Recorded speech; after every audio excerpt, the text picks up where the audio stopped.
Thanks for joining, everyone. And so what I'd like to do in this first introductory session is just to reflect back a little bit on the work that's happened over the last year across ELIXIR, across all our nodes, and maybe a few words where I hope this will take us over the next year.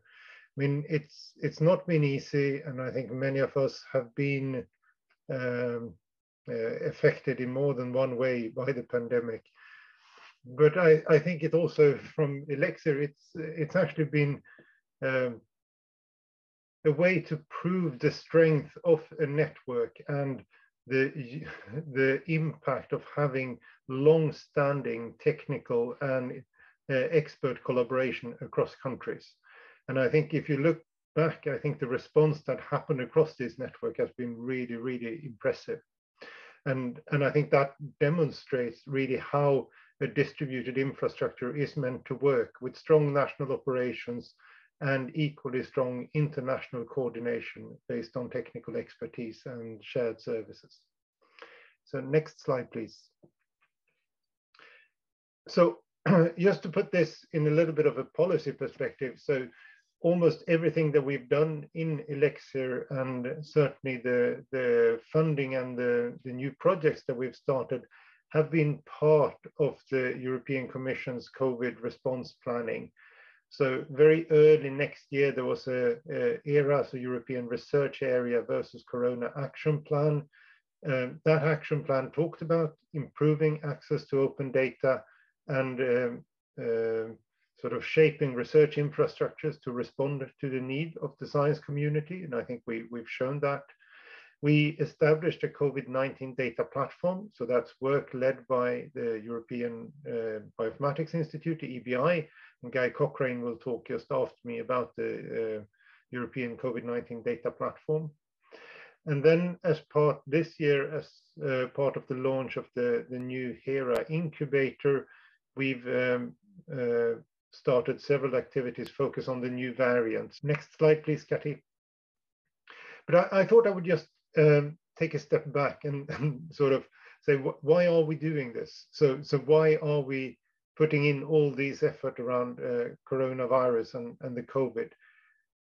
And I think that the basic point is that the open data that is really one of the cornerstones of ELIXIR is really extensively reused also in pandemics. So this, if you want, is just a random science paper, of which there has been many, and I could have picked probably just about any paper from any issue of Science, Cell, or Nature, or many other journals this year. But what struck me here is that there's one figure in this paper, figure 1, and every panel of that figure is actually reuse of open data from the large reference databases, and where that is used to project the results, in this case from monoclonal antibody studies, onto, and so the open data is used as a backdrop and a context. And I thought those figures really, for me, just showed the importance of bringing together all of these different data types. And maybe the third pane with the virus structures, or the spike protein and the nanobody structures, are the most striking.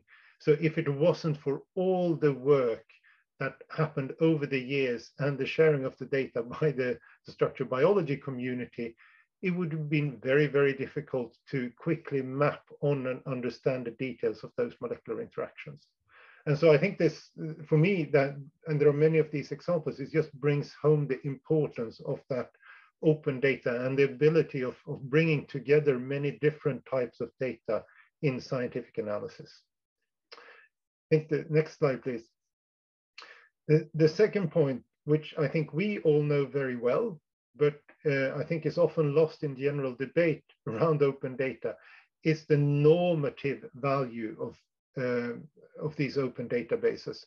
So how do you know what you're talking about? What is the SARS-CoV-2 genome? And this is just a screenshot from the COVID-19 portal, which then clearly labels, in this case, the original sequence, and also the original sequence of the now called alpha variant, the B117 variant first detected in the UK.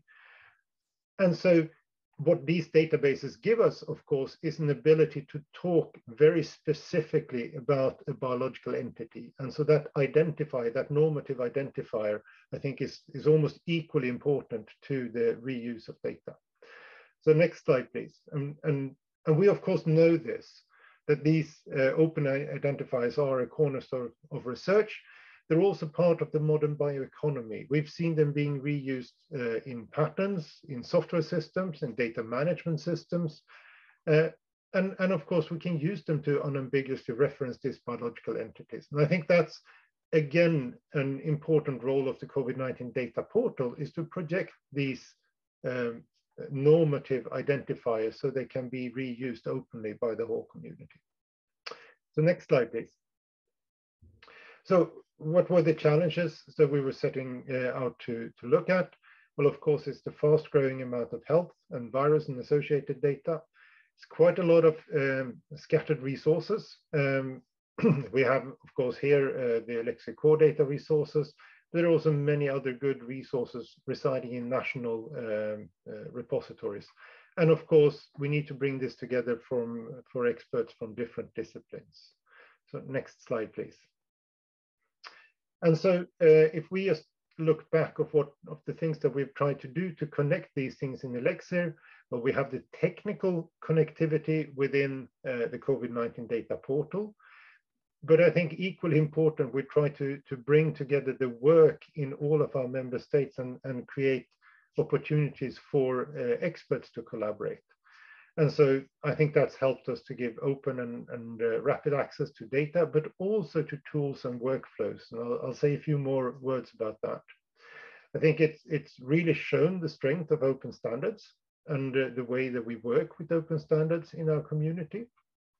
I think it shows, and I think there are really many good examples of how national infrastructures are coming together within these European research infrastructures. So Norway and Switzerland, for instance, have started to collaborate around the portal. There are many, many other examples across Europe.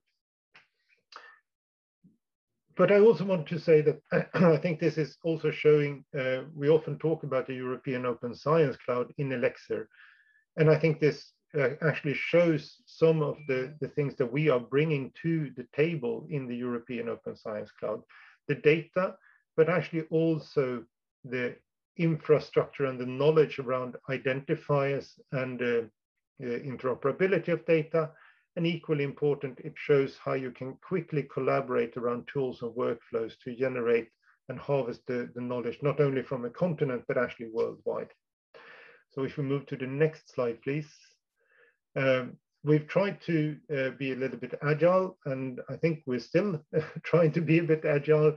So Kathy is busy harvesting a lot of the developments on the national level with the national portals. And so there is an interactive tool on the web page which links out to all of these different national initiatives. Next slide, please. And we've also tried to sort of promote some of the work and help our communities to promote the work. So there has been a total of 13 news releases over the last 14 months around COVID-19. Next slide. There has also been a really very, very successful Galaxy webinar series focusing on open workflows and open COVID-19 data analysis.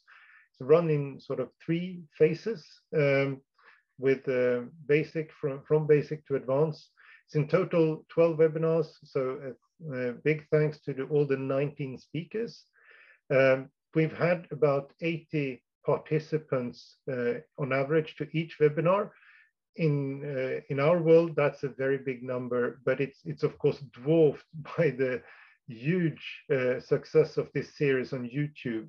So it's been one of the most viewed events on the ELIXIR YouTube channel. So again, thanks to everyone who's joined.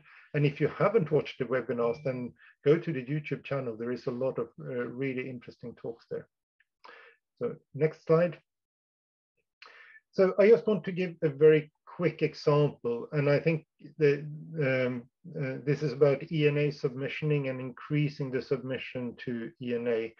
And the reason why I picked this, I think it's a really good example that brings together many of the threads that we are working on in ELIXIR. And of course, a lot of people have been involved, and I see the chat is exploding with good suggestions and comments. So please let them stream in. So if you go to the next slide. So this is really about trying to help the community to put as much as possible of the SARS-CoV-2 viral genomes, so the sequencing data from the surveillance programs, into the open archives, so we can access both the raw data, the assemblies, and freely reference and reuse both the data and the identifiers in other systems.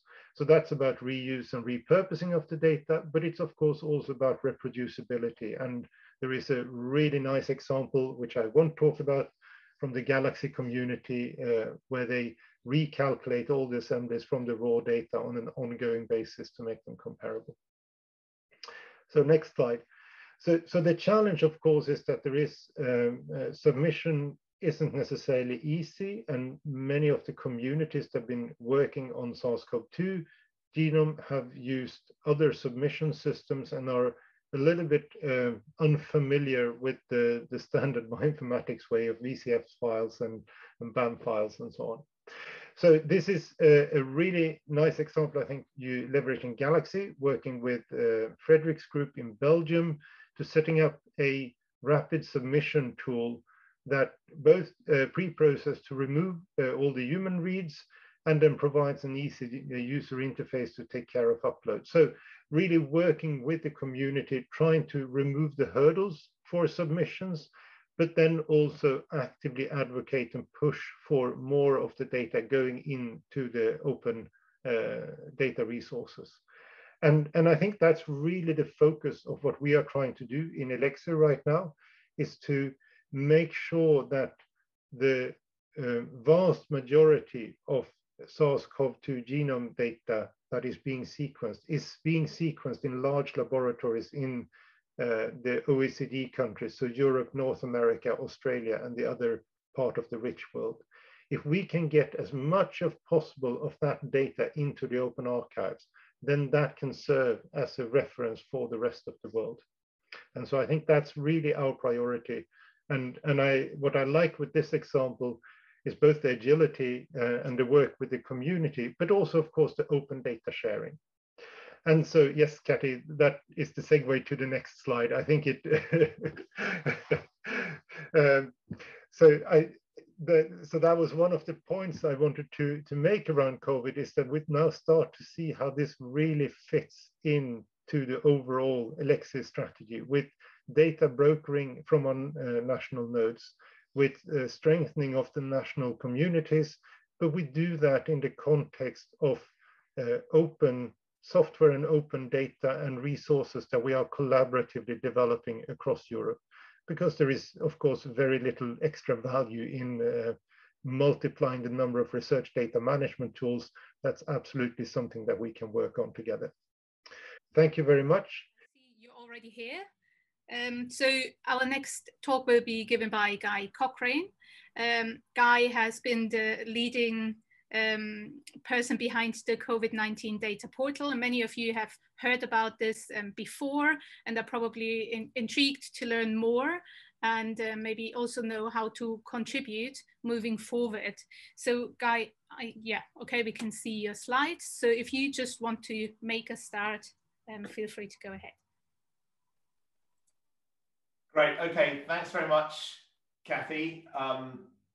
Good morning, everybody, and thank you to Niklas as well for giving some of the context for what I'm going to be talking about, and of course to the All Hands organisers in general for the opportunity to speak. That's very much appreciated.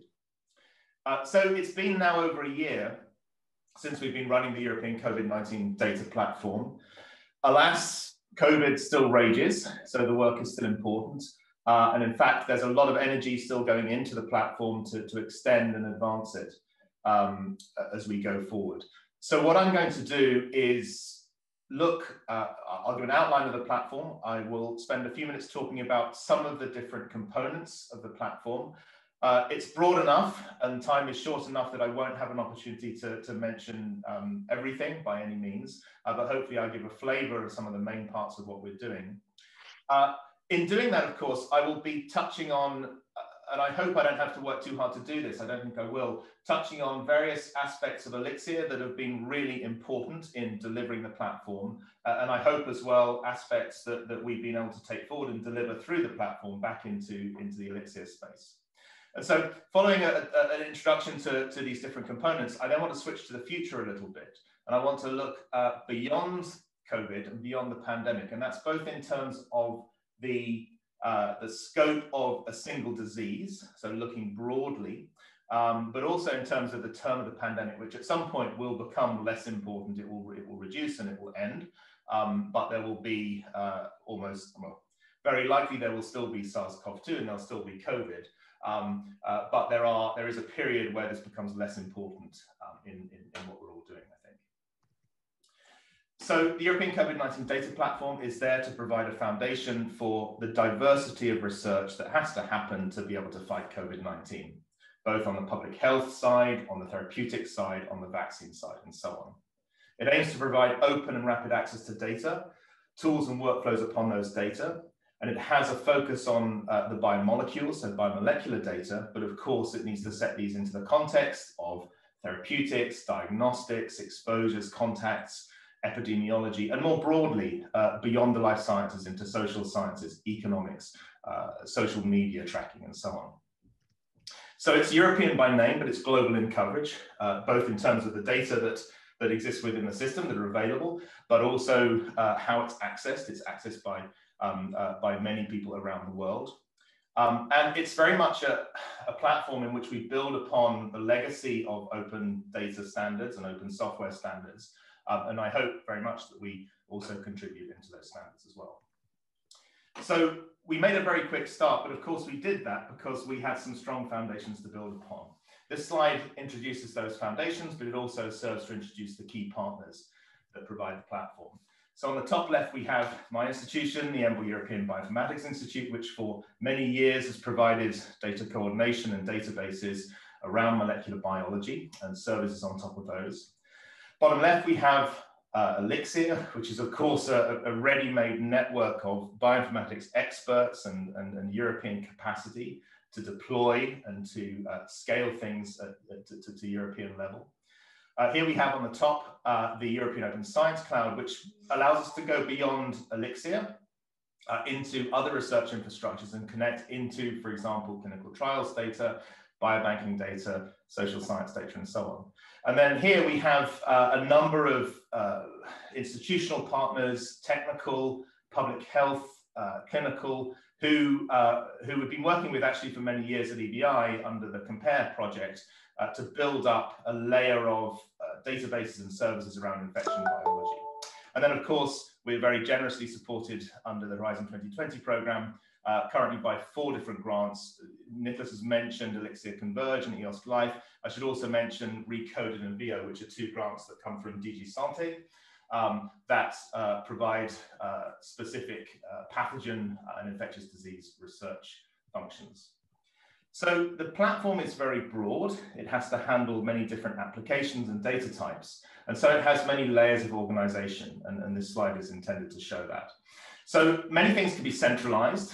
So for open, non-sensitive biomolecular data, these typically can live within databases and data resources that can be centralized.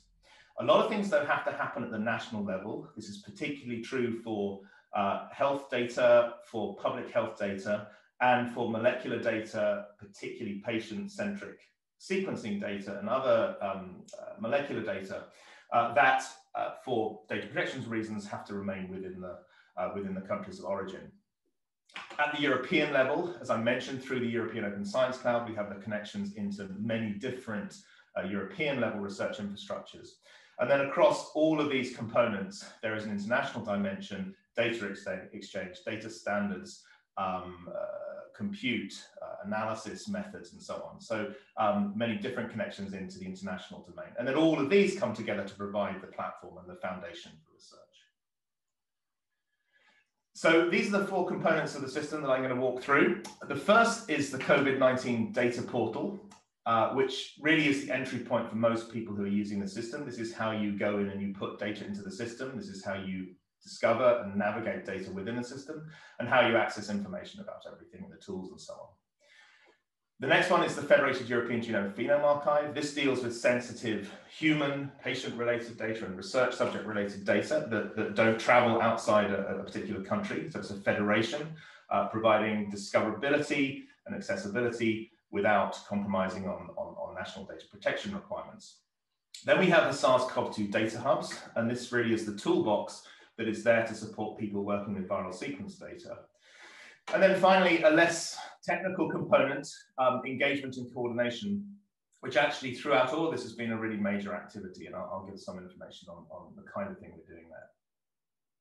So first, onto the COVID-19 data portal. And so the portal is there as this entry point for people to come in and navigate the system, and the majority of people use this as their primary entry point. So there are now over 2 million records available. These span different molecular assay platforms and the literature that describes science that uses those platforms. So we have everything from sequencing of the virus, so that's SARS-CoV-2, but it's also related coronaviruses. The host, which is, of course, usually it's humans, but it's also animal models and so on, and cell lines. We have expression data of different types, gene expression, protein expression. Then we have protein data structures, functional information, protein family information. We have microscopy, electron microscopy here, for example, biochemistry, pathways, complexes, interactions, small molecules, how those small molecules interact with genomes and the virus and so on, and then image-based data as well. And so if you monitor this, these all grow at a rate, particularly around the sequencing side and the literature side. And then just here, we're just looking at the growth of the number of data resources that are served by the system over time. And we've really had a very rapid program to add these databases. And I'll come back to this later, but we'll be adding more very soon. So data integration is the key here. Of course, to make a quick start, we wanted to connect databases into the system. The portal is, the data portal is an interface onto data resources that brings things together. But of course, the data themselves lie within the resources, and they still provide the continued infrastructure to serve those data.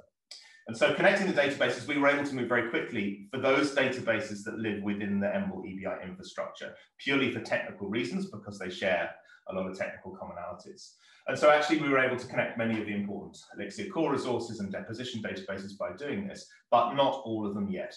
And then what we were able to do for external resources was provide top-level linking. So you can link, typically you can discover and link out to a whole data set or a whole data resource, or on occasion we show a catalog, but it's not a very granular access.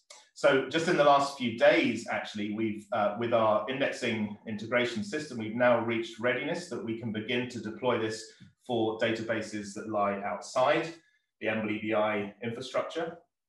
And this is really important because it allows us to complete a circle. So there are a number of ELIXIR core data resources, specifically 3 from ELIXIR Switzerland and from ELIXIR Sweden, that have specifically adapted and provided project pages and catalogs and specific services relating to COVID.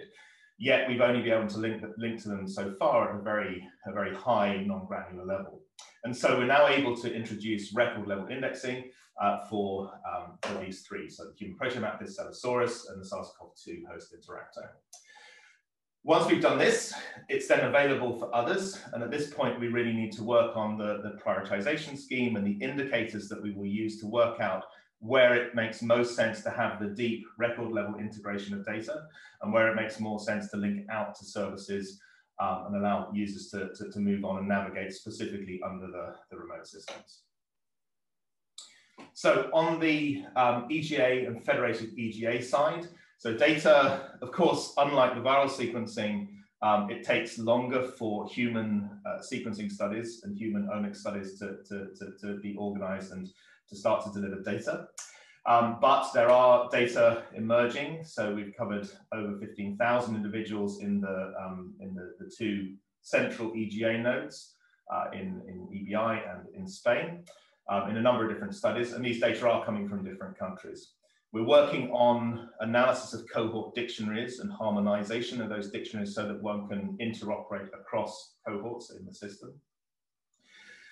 And there's now, just in the last few days, an available minimal COVID-19 phenotypic metadata model shown on the right here that provides guidance on how to describe data from human studies, and importantly, how to connect those data when it's possible to do so to viral sequence and other external information. So on the Federation side, well, the federated EGA, as many of you will know, has been planned for some time, but the COVID crisis gave us an opportunity really to accelerate this. So we're now at a point where there is software available and installed in a number of different countries. There are 5 national level local EGAs that will ultimately become nodes within the global, within the federation. And there are 9 additional nodes that are slightly earlier on in the process, but are planning out how to build local nodes and then to connect in as well. So there's a lot of technical work, but of course, there's a lot of legal work and agreement preparation and signing.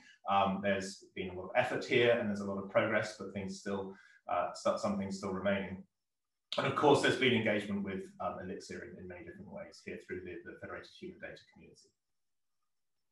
So I move on to the SARS-CoV-2 data hubs. So these are, the data hubs are the toolbox that people who are working with viral sequence data use to manipulate their data, to manage, to store, to share, to publish, to analyze, and to interpret, and so on.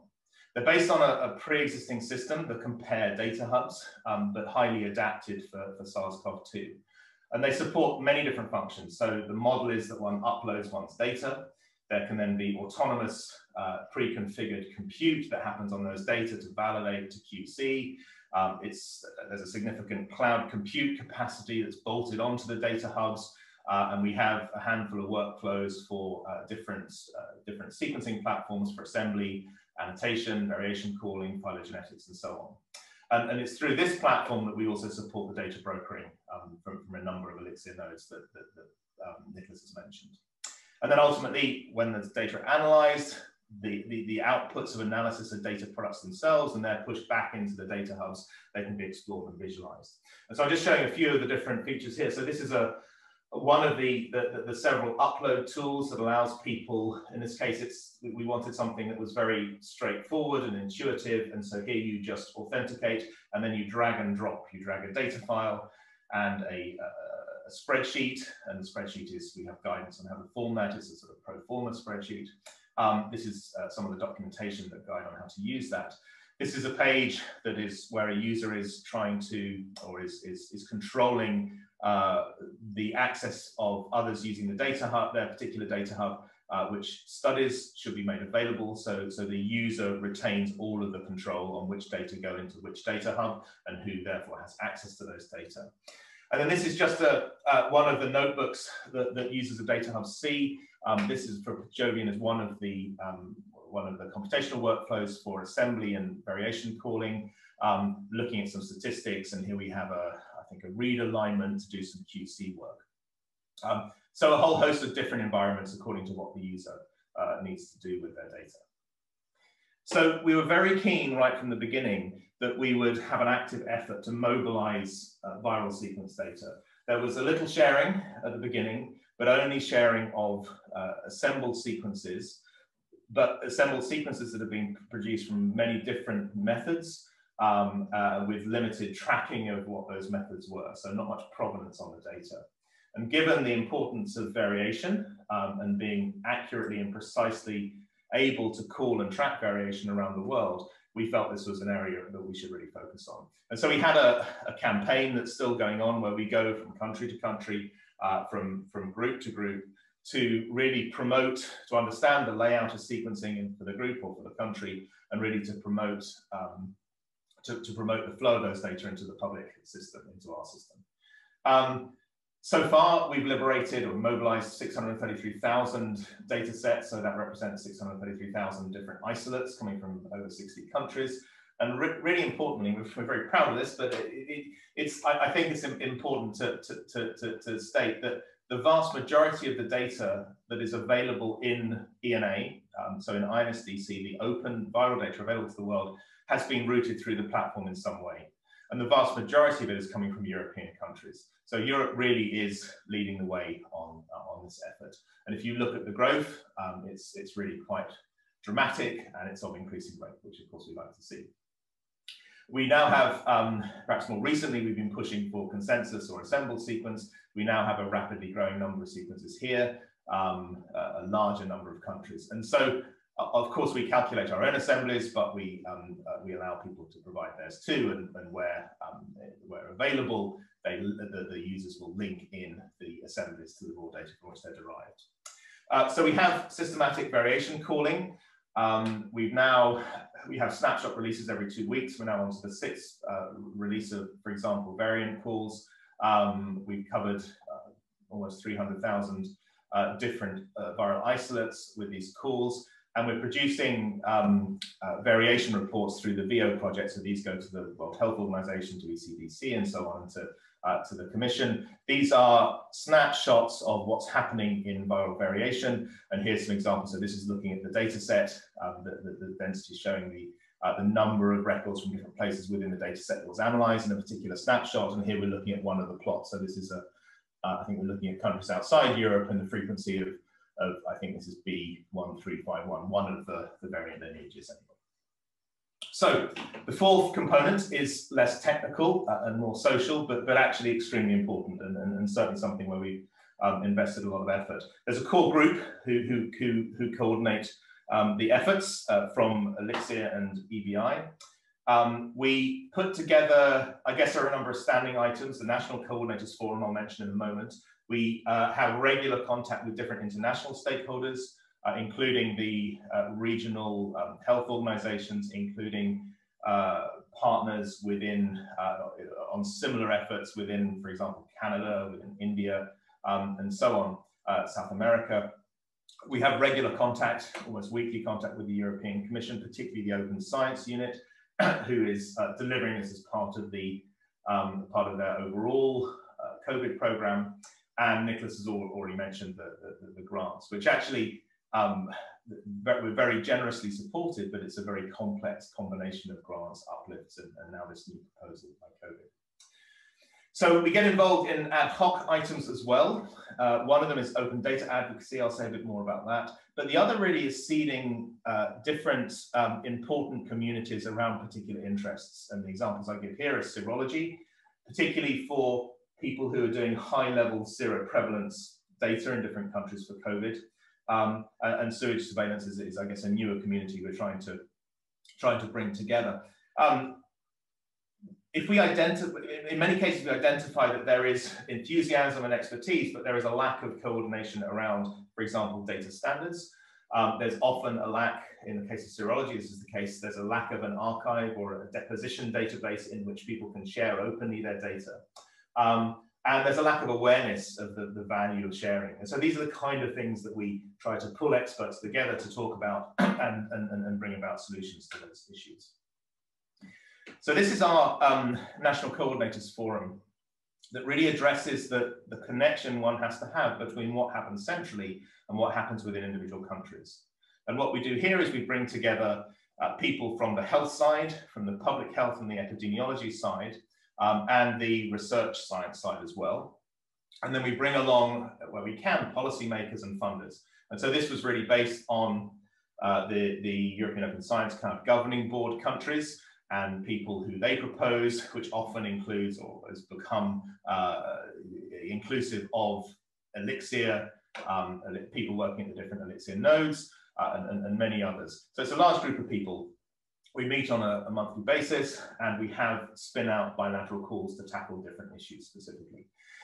But this has really been important in seeding many things. We cover everything from the science of the virus, the host, the clinical epidemiological side, and we go a long way beyond these things. Data protection and the sensitivity of human-related data are frequent or very common issues to discuss. We spend a lot of time talking about data openness, data standards, and fair principles as well. I'm going to come on to the national COVID-19 data portals now. So this is one of the nice outcomes of having this group and having this engagement. We now see 8 production national level COVID-19 data portals. We have 4 or 5 further portals in development. I think we can add Portugal and Greece to the soon list. And we support these. So the principle here is that the user and a particular scientist can go into a national data portal to navigate those things that are happening nationally, perhaps the cohort studies, perhaps the funding, the national level projects, the communities and the networking. But they can move smoothly across when it comes to accessing some of the central data. They can move smoothly across to the central system.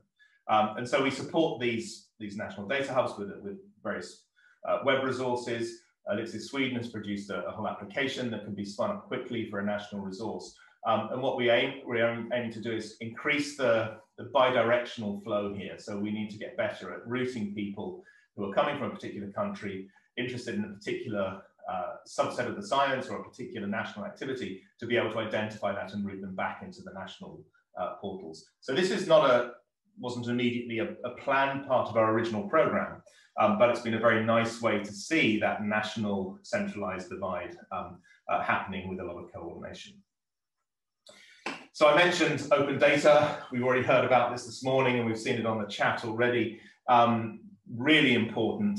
Many of the uses of our platform simply would not be possible without having open viral data, open data from all sorts of different platforms. We wrote and encouraged people to sign an open letter to stress the importance of this. There is a rival system, the GISAID system, that is collecting viral assembly data.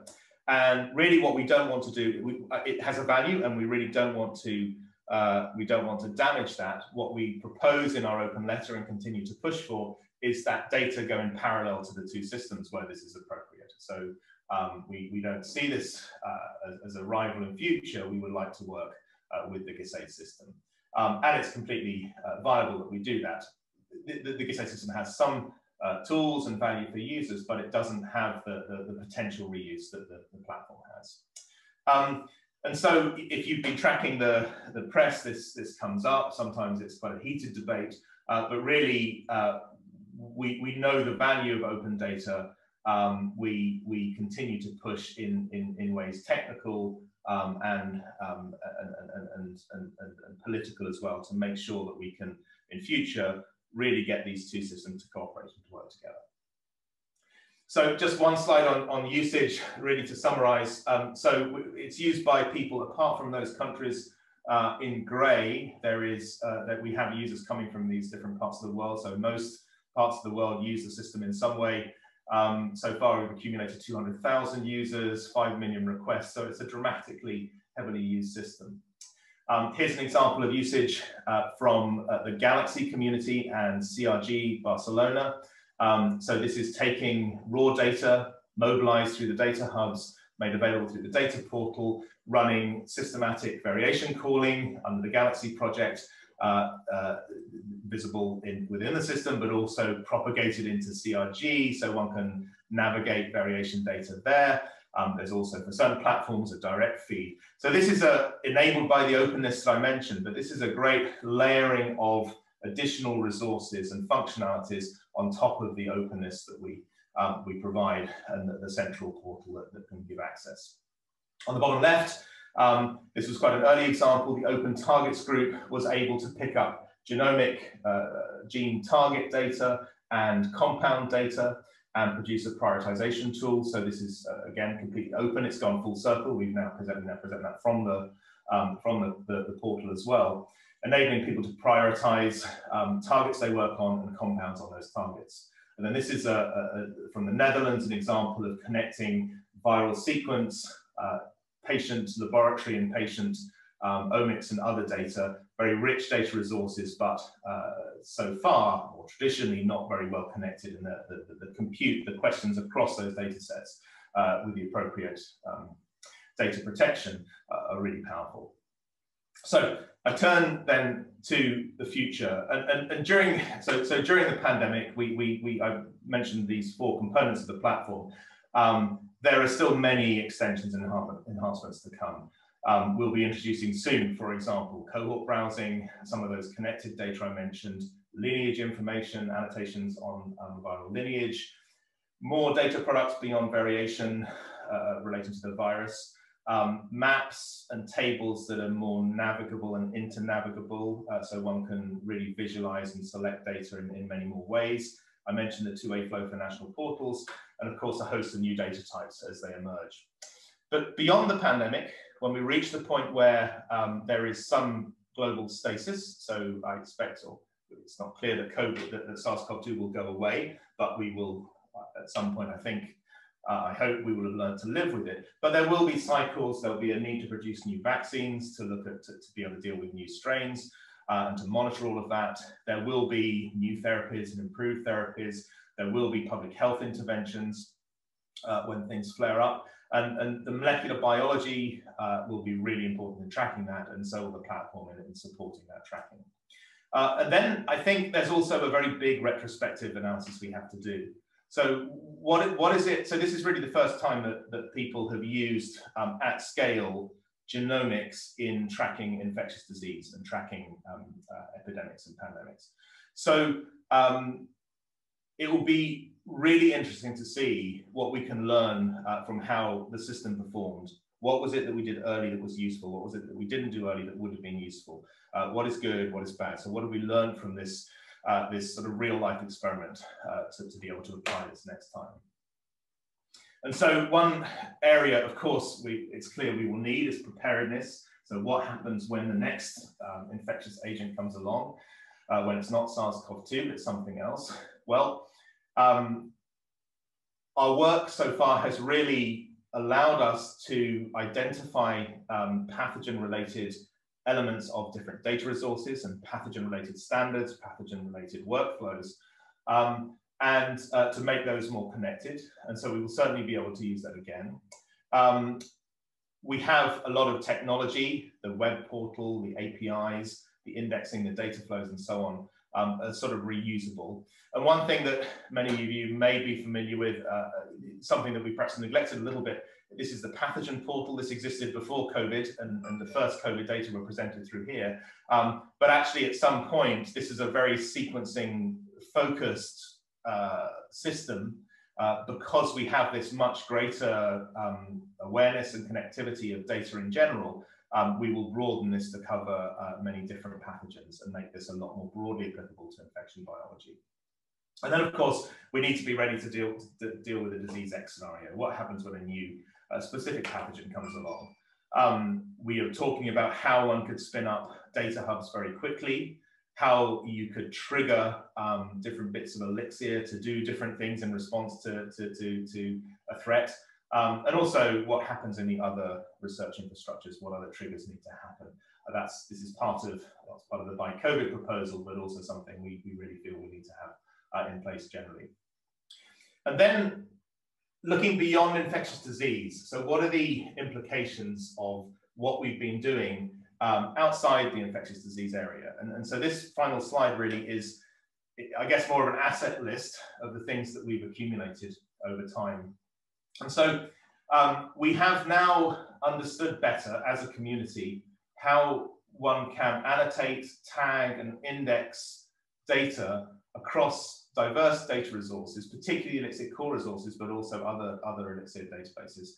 How one can annotate for a particular scientific area. We've done this for SARS-CoV-2 and COVID and infection, but of course that can be applied elsewhere. And then, of course, we've rapidly deployed a web portal and APIs and access. Now, in a future scenario, we can reuse this. Any kind of tagging for any particular special interest could bring together different core data resources or other databases rapidly to be able to spin up data portals, APIs, services, and tools for particular communities. We've advanced a lot on connectivity to compute, and one example here is the Galaxy system, where there is a far greater fluidity and understanding. Data flow much more easily in more manageable ways from archive into, from core data resource into compute and back again. And that's something that will be useful across scientific domains. Whatever question you're asking, these things will be important. We have invested a lot in cross-domain data types. As science becomes more interdisciplinary and crosses different domains, these things will be important, and connecting ELIXIR infrastructure into these other domains will be important. We look particularly at geospatial data, environmental data, but of course there'll be many others. I think another area is really working with health, bringing the world of health and public health closer to research, with the lubricant for that being open science. That's certainly going to be critical in future.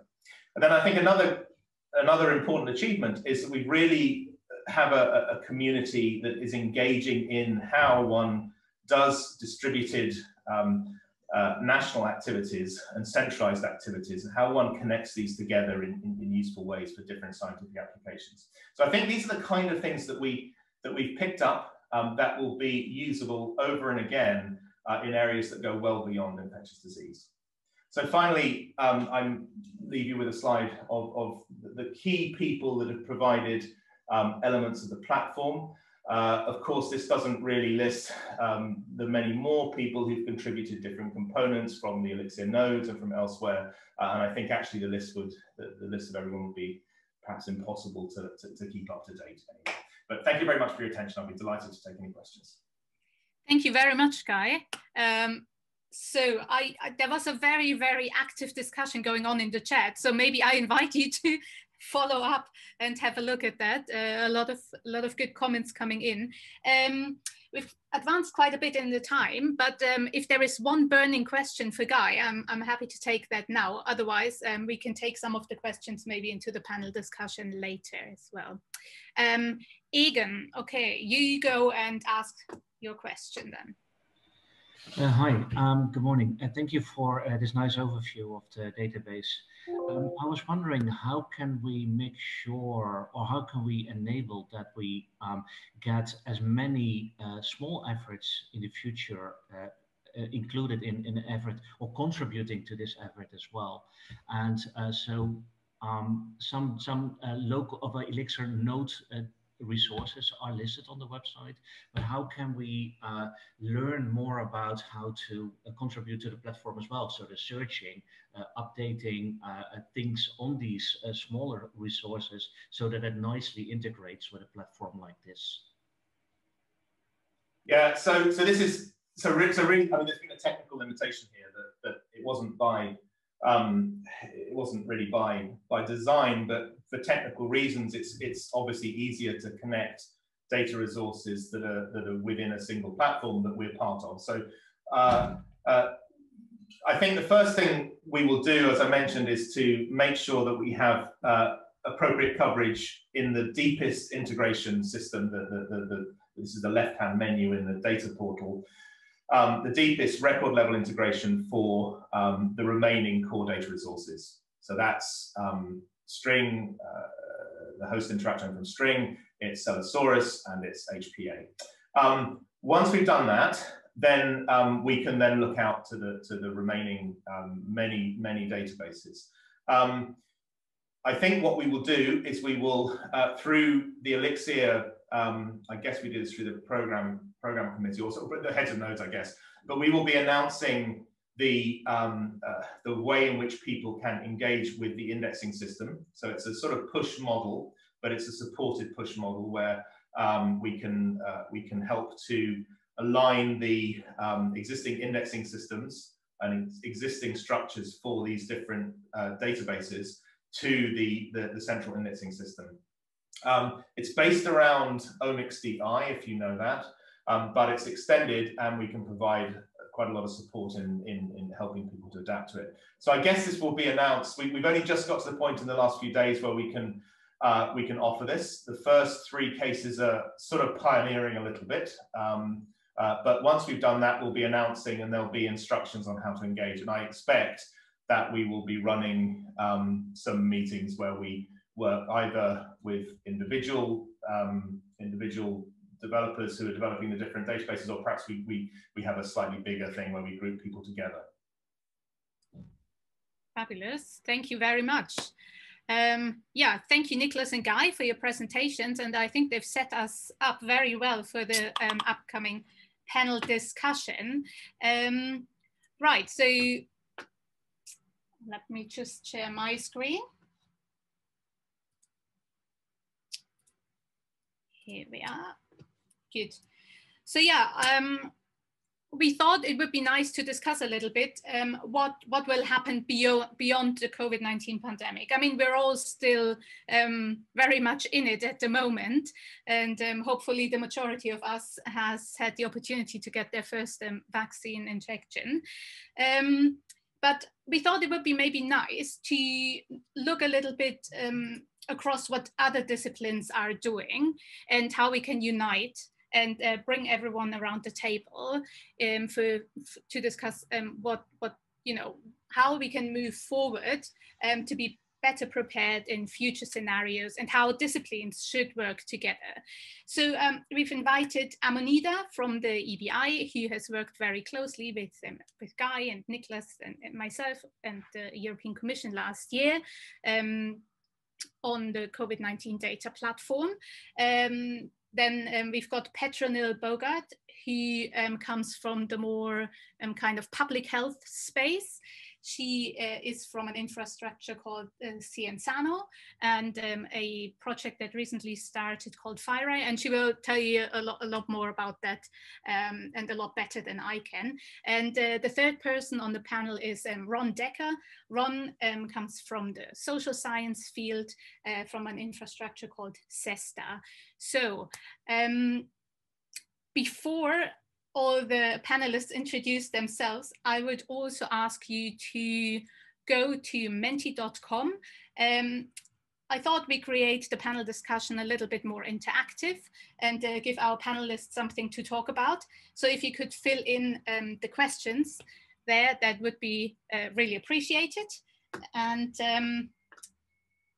yeah, so I hope everyone's captured the code. And yeah, then I'll actually ask Ammonida now to unmute and introduce herself first. We don't need an introduction to the EBI, I guess, because we all know that. But Ammonida, please unmute yourself and go ahead. Thank you very much, Katy. So good morning, everybody. It's very nice to be here. This is actually my first ELIXIR All Hands meeting that I'm going to attend. So yes, as Katy mentioned and was also introduced by Guy, I work at EMBL-EBI. In my day job, I guess, when I don't deal with COVID, I'm actually a senior strategy officer at EBI. And but during this last year, I have been working together with Guy and Rolf Abweiler, who's the director of EBI, and Katy and Niklas to coordinate our joint efforts and deliver the data platform, and also coordinating the various meetings and engagement that we have had. So it's very nice to be here. Thank you very much. Okay, thank you very much for the introduction, Ammonida. I think we move on to our next panelist, Petronille. I'm really sorry I misspelled your name. That's totally fine. Hi, so good morning, everyone. Thank you so much for having us. So I am Petronille Bogaert. I work at Sciensano, which is a national public health institute in Belgium. But we coordinate the PHIRI project, which stands for the Population Health Information Research Infrastructure. So I don't know if you would like us to present PHIRI now, or if we do that after the welcome of the next speaker as well. No, if you want to give an introduction. Okay, so myself, I'm head of units of the EU Health Information System unit, and we coordinate a variety of different projects, mostly focusing population health information. So I'll share my screen and I'll just show a few slides on what we do with PHIRI.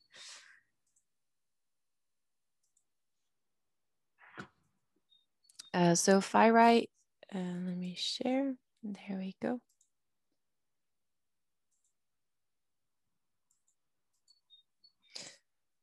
So PHIRI stands for the Population Health Information Research Infrastructure. So we have a specific area of focus, which is COVID-19, but we cover the wider area of population health information. And so what we try to do is to really facilitate research across Europe in this population health research area. And we focus a lot also on the exchange of best practices to support decision making. And PHIRI is a practical rollout in the area of COVID-19, but it falls under the umbrella of the distributed infrastructure on population health, which has the wider scope. So what we try to do with PHIRI is not only look at what are direct effects of COVID-19, but also look at the indirect effects of COVID-19, such as like the socioeconomic impact, the impact on lifestyle, or other areas, and really facilitate research in these areas as well. So we have three main objectives. We have built a health information portal, which with PHIRI we are filling. So the health information portal was actually launched yesterday and was a result of the INFACT project, which is the Joint Action on Health Information. And so with PHIRI, the aim is to fill the portal with COVID-19 FAIR catalogs on health and healthcare data to facilitate this exchange of health information across Europe. We are also setting up a federated infrastructure, which allows for data to be searched and on specific research questions across Europe. Our second objective is working on best practices and the exchange of expertise. We've done a lot around that, especially for COVID-19 and some urgent questions that came up in countries. And we promote interoperability and capacity building. So we have a lot of different trainings. So I'll just go very shortly in some of our main activities. So outreach and engagement, we're organizing infodemic trainings.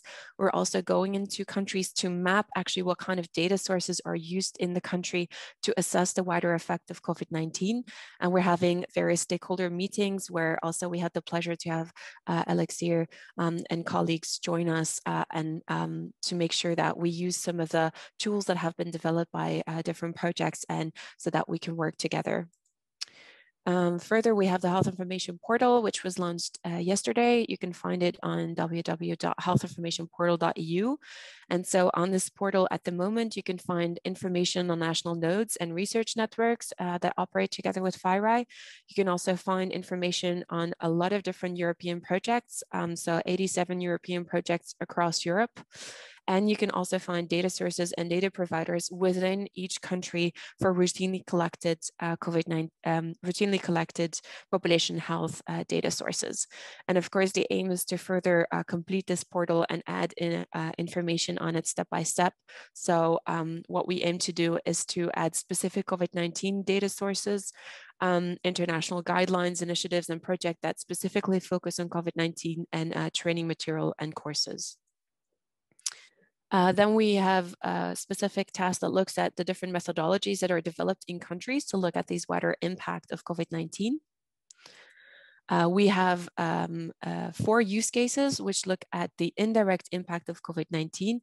These are focused on vulnerable populations. So what is the effect of COVID-19 on vulnerable populations? We're also looking at delayed in breast cancer care and the impact of COVID-19 on perinatal health. And our last use case looks at the impact of COVID-19 on population mental health. And so why we chose these 4 different use cases is because they use different types of data sources. So it's a combination of more general population monitoring sources, but also hospital sources and survey sources. And so the aim of these use cases is to not only respond to these questions, but also set up the infrastructure needed to be able to respond to this question in a federated way, meaning the data stays into the different institutions, but the questions are orchestrated by a central unit that then responds to the questions. And that's facilitated specifically within that next activity. And then I think another activity which is really important is Rapid Exchange Forum. So for us, it's also really about exchanging expertise between countries. And we'll talk a bit more later about that in some of the questions that will come in the panel. And last but not least, we also work on foresight. So we're doing public health foresight studies and looking at different scenarios to look at what is the impact of COVID-19 in the near and the far future. And we're providing different training opportunities there. So if you're interested in following these trainings and learn from some of the colleagues who've been leading foresights in Europe for several years, of course, feel free to join our different activities. And that's it. Thank you so much. Thank you very much, Petronille. It was a great summary of what you've planned. And looking at the chat, there were already some kind of questions and comments that touched on many of the things that you've mentioned. So thank you. So yeah, for me, at least just to introduce our third panelist, Ron Dekker. Ron, you want to share a couple of slides about social sciences and CESSDA, if I'm not mistaken. Yeah. Yeah. Now, perfect. Yes, thank you, Katrina. I will start a brief presentation. And first, thank you for having me. It's impressive to see this audience and the discussions going on. And I hope I can contribute a little bit by explaining what CESSDA is and does.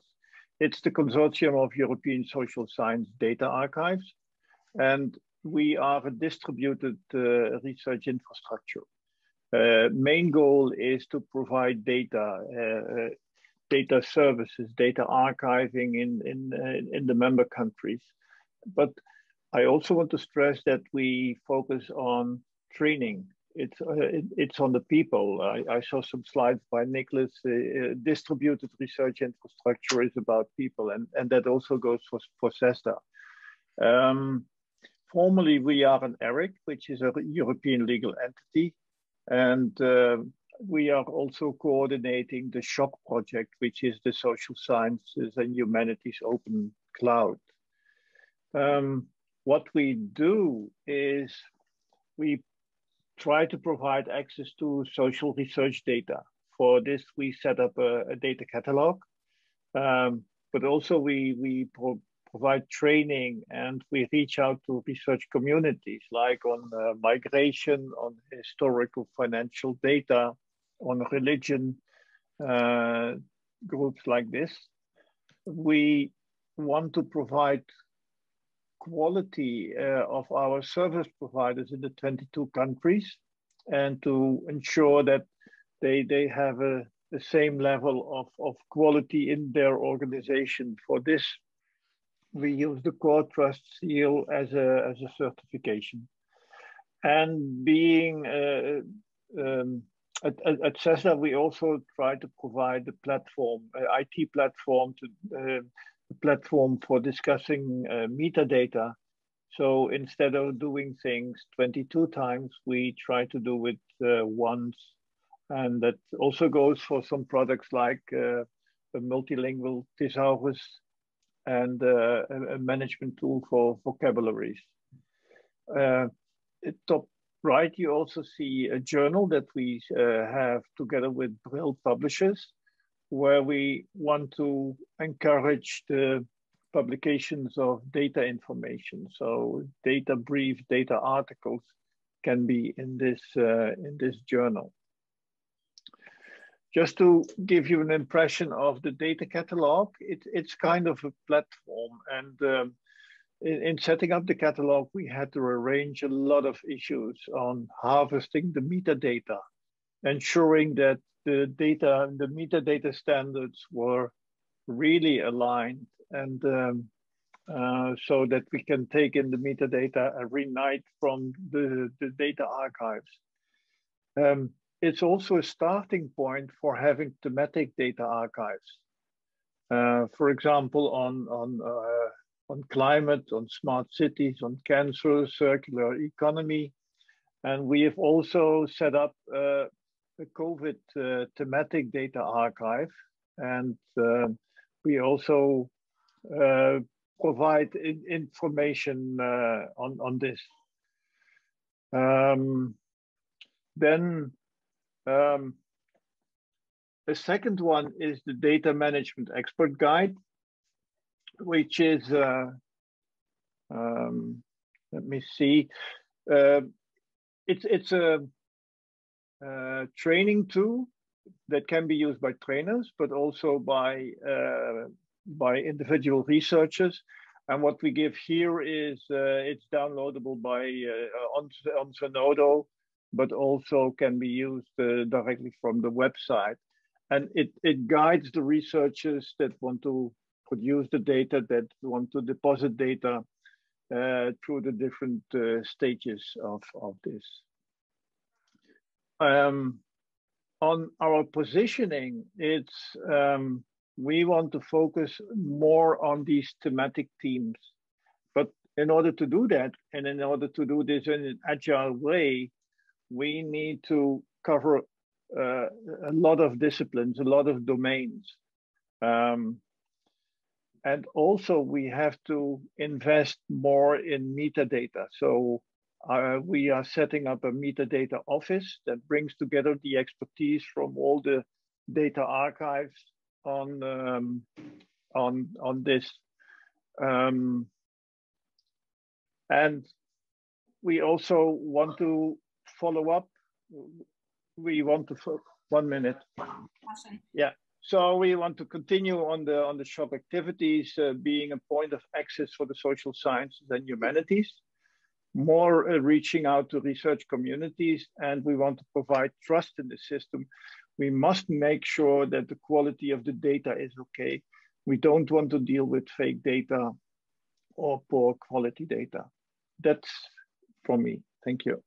Fabulous. Thank you for the introduction. And then, yeah, let's jump straight into the panel discussion. So we've actually asked the audience if they think that Europe is a year into the pandemic now better prepared for the next disease outbreak. And this is the same question that I will actually ask our panelists in a second. So I think you can see my screen now. And 47 of the 80 people who've responded to the question actually think yes. 11 say no and are very pessimistic. And 22 are not really sure about how prepared Europe is for the next disease outbreak.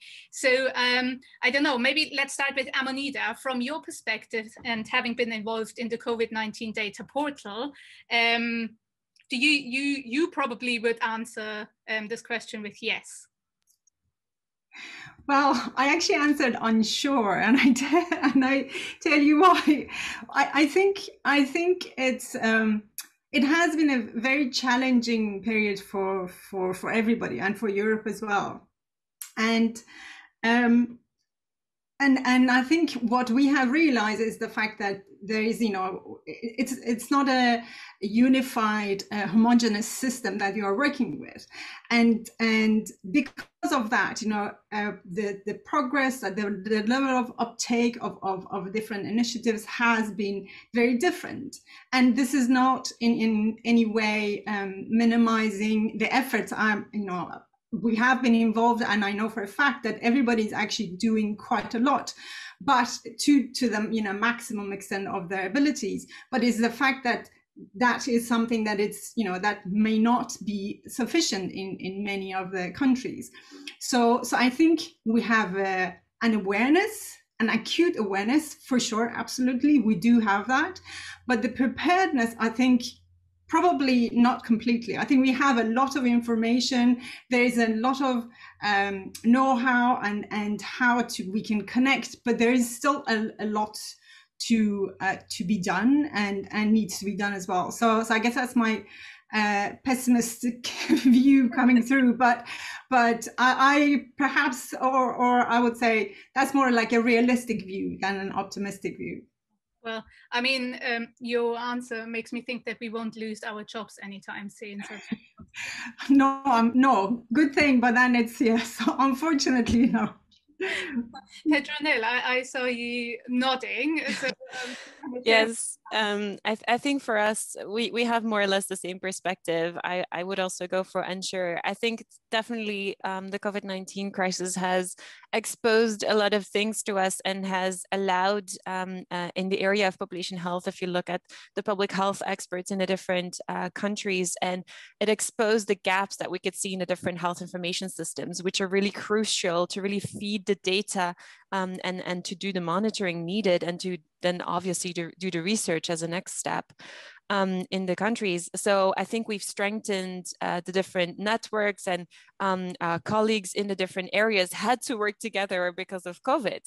So definitely I think relationships have been strengthened, networks have been created, data flows have been strengthened, and gaps have been exposed.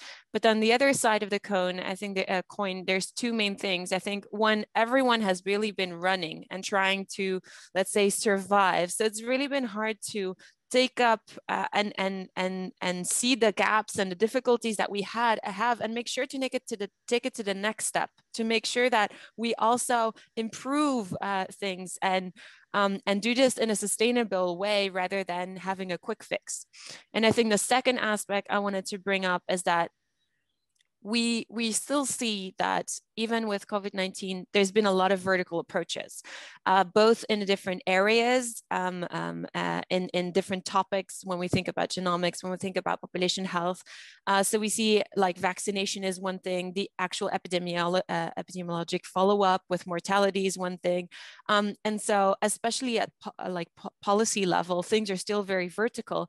And I think initiatives like By COVID are really nice here, because as researchers, we're trying to take it one step further, where we're trying to combine these different areas and step away from this very vertical approach and really try to have a more horizontal approach. So I see a bright future, and I really hope that we can take up all these gaps that we've seen and these issues and try to improve them.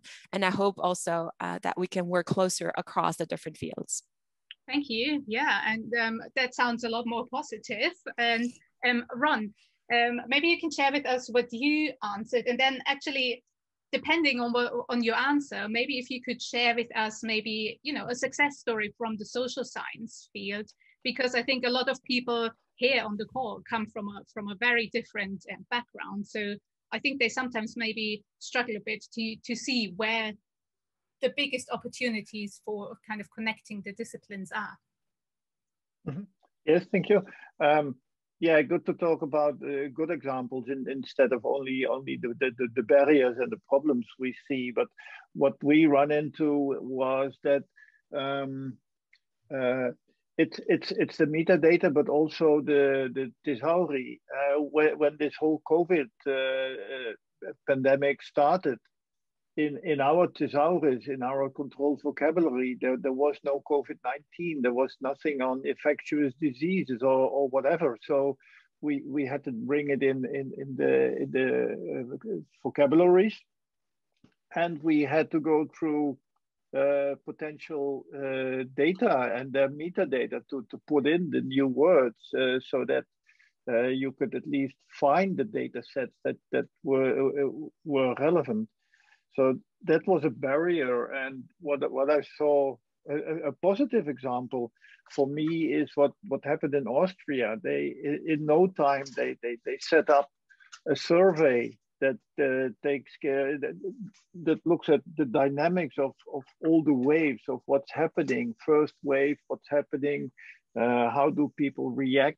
And it shows that if you have a structured plan, you can be very agile and quick to set up national surveys, or even on a European scale, as Petronille mentioned, and start measuring. Because if you don't measure, then you will be dependent on the opinions of some people in TV shows or whatever. Thank you. I'm not sure that's always a good thing. Thank you very much. Yeah, just looking at, I'm just quickly going to share my screen again so you can see the answers that came into our second question to the audience, what the biggest technical bottlenecks for them were during the COVID-19 pandemic. And of course, like one answer that came up over and over again is, for example, working from home, learning to adapt to Zoom, having all these virtual conferences. And I think a lot of us will probably not complain about having to go to the office again in the next couple of months, because it seems a lot of people are really longing to get back to this office environment. I can tell you from my experience, my office is literally 1 meter away from my bed, so sometimes it would be good to get a bit more distance in between. But there are a lot of other things that people shared with us. So, for example, metadata is something that comes up over and over again. Metadata quality, accessing metadata. Petronille, maybe from your background, from your field, is that something you experienced as well? And what are you doing to address this issue around metadata? Yes, thank you so much, Katharina. Yeah, indeed, I think in our area, we struggle with some of the main issues. So it's the availability of really quality data, and also this linkage, making sure that we can connect a different type of data sources to get a more comprehensive picture of patients, but also the population on the impact of COVID-19. And of course, GDPR in our area is very difficult because it's sensitive data. It's not something you can easily share. So the GDPR has been a big constraint for us as well. And I think another one, which I haven't really seen that much, but I think all of us have experienced it, is also human resource constraints. As I said previously, for us, it's been, we work with the public health practitioners in the countries, usually in public health institutes or in the ministries of health, and people have just been overwhelmed. It's been really hard to think about, the research and the next steps, and the decisions had to be made really, really quickly, and are still made quickly. So without always having all the necessary research and proven materials. So sometimes you have to do with what you have. And I think obviously that has been, during the COVID-19 crisis, a big issue in many fields. And it brings me back to what Ron was just saying earlier, is that sometimes, the material you have at your disposal changes. At some point, masks were not recommended, then the next day they were. And this is very difficult for the general public to understand, that based on the scientific evidence you get along the road, things can change. So I think these are also some of the bottlenecks that we have experienced in our area. Yeah, interesting. Ron, maybe coming from a completely different field, standards, metadata, this is probably something you had to battle with in the last year as well. And it's very important if you want to link and reuse data. So maybe we can hear your perspective on that as well. Yes, it is on the metadata and the standards. As I said, for a data catalog, even before COVID, it took us 3 years to build this data catalog, not because of the user interface, but because what turned out, we thought we had a standard, and then it turned out we had 22 dialects of a standard. So the proof of the pudding is in trying it out, and I think what would be helpful is also to in as early as possible bring the researchers in. Otherwise, we start developing and constructing, and perhaps we end up with a tool that is of no use. So have the researchers in, and that's what I meant by saying we want to connect more to the research communities. They should say what we have to build. I think that's one of our lessons also in this COVID period. Okay, thank you very much. Ammonida, I'll give you a little bit a more difficult question to answer now. Something that has been in the news a lot in the last years, and has been also very, very important, has been discussed in the course of this pandemic, is the diversity, equality, inclusion, the gender dimension.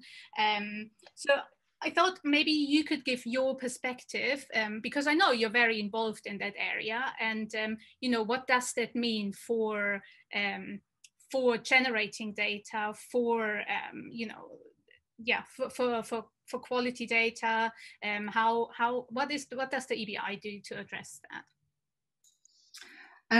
Thanks, Kathy, for that question. It is kind of something that we are seeing quite more of, I guess, now, and it has been, this question of diversity and when it comes to research, when it comes to uptake of vaccination. I think that is probably something that we didn't realize, or we did, but we weren't as exposed as societies to it as we are now.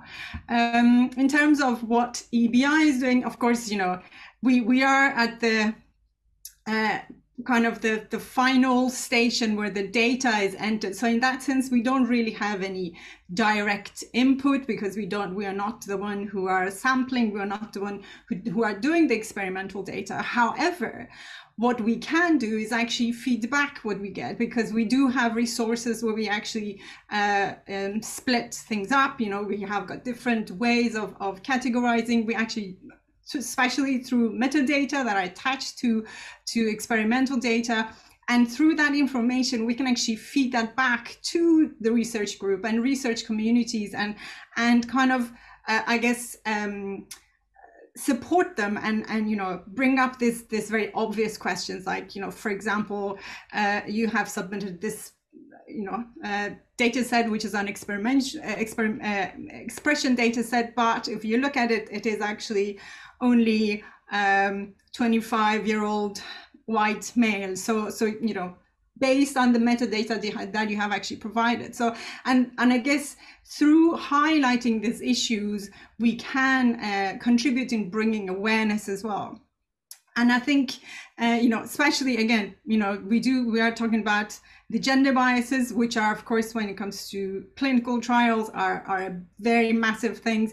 But I think we need to instead of dismissing all these issues, we actually need to be able to support and offer support for the research community to take in these questions as well, because they are relevant. We don't want to be missing out on half of the population, and we definitely don't want to be missing out on all the genetic diversity that we will get by including different ethnicities. So we kind of, we can bring in this awareness again about the data set and encourage the research communities to perhaps be a bit more themselves be aware, but also support them instead of kind of pointing out fingers. So otherwise, I don't think we will actually get anywhere. But. Yeah, fabulous. Thank you very much. I appreciate it. Was maybe a bit a difficult question to ask. Very, very valid question, though, Kathy. Thank you. Right, so we've asked the audience a third question, actually, what they think is the main barrier to successful collaboration between different disciplines, such as biomolecular, social scientists, clinicians, etc. So I'm going to share my screen again with you so we can have a look at the answers that came in. And of course, some things are well, we probably can't do much about, like funding, time. These are things that are probably a bit outside of our hands, but there are a lot of other things that we could probably tackle. So particularly communication gap is something that came up over and over again. Of course, we've discussed standards, etc. So maybe Ron, we start with you this time.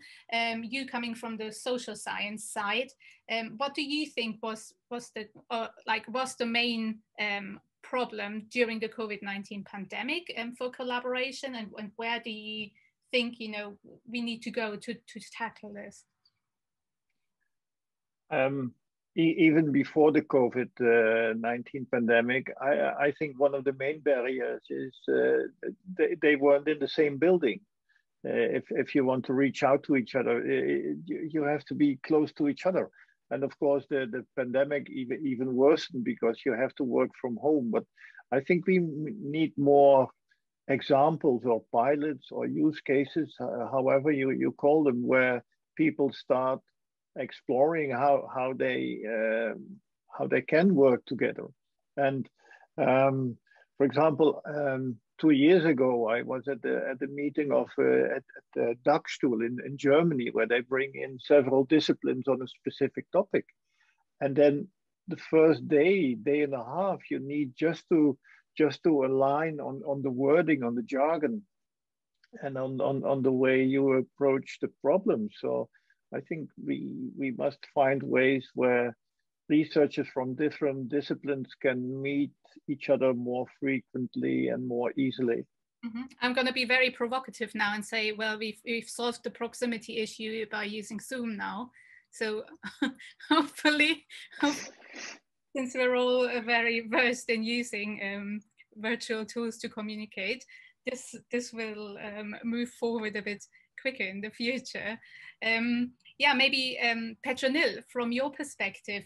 Yes, well, I do think I agree that, I mean, of course, it's a disadvantage sitting on a chair a whole day, but it has definitely brought, I mean, researchers together from across the world. I mean, we've been able to meet each other more often, discuss, and also across disciplines. So I definitely think that, I mean, there's also a lot of positive things with the fact that we've been forced to work more virtual, but nobody, I was just thinking, girl, nobody knew before what a virtual background was. And now, you know, everybody learned how to work with Zoom. And I mean, it's possible. We don't need to, you know, fly and move across the globe to be able to work together.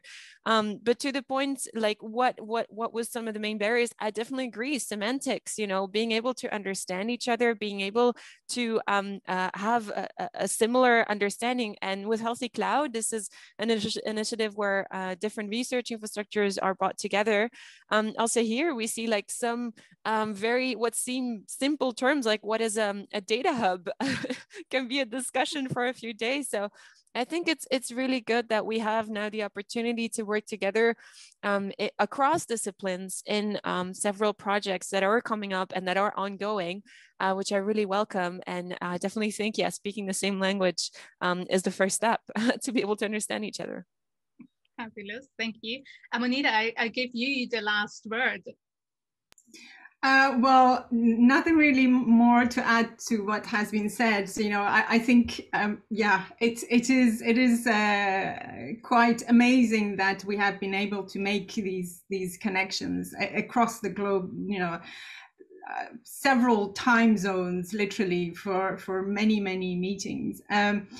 But so I think, you know, that is the kind of the positive things. It's the fact that, you know, even though we are in a very serious situation, it's the fact that everybody has actually has come together and done as much as they can and beyond, and also realizing the importance of collaborations, of sharing your data. I'm going to emphasize the open science and open data here as well, because that is really one of the main issues that I think has also come out of the whole pandemic as well, and the relevance of it and the significance, and also realizing that there is a lot of commonalities as well across the different disciplines and how we can actually come together as well. So it's, you know, for sure a very positive outcome on a, you know, kind of on a very grim background. So yeah, that's actually a very nice you know, sentence to finish this session on, that despite all the hardship during the last year, I think on the other end we will come out with so many new opportunities and so many lessons learned that will ultimately... Can I just add one final word? Yeah, of course. One of the colleagues mentioned it's a courtesy of COVID-19, and I think it's a nice way of saying it, just to add. Yeah, so yeah, we are, I think, looking forward to a brighter future, and it looks like we're going to be better prepared the next time round. So I'm not going to stand between you and lunch. I know we've overrun by a minute. So for me, what is left to say is thank you very much to the speakers and the panelists who contributed to the session. I'm sure if anyone has any questions, please feel free to just address them per email or in the chat. And yeah, I hope you enjoyed the session, and I'll see many of you in the following program of the All Hands meeting. And so, yeah, everyone enjoy your lunch, and I hope to see you later. Bye.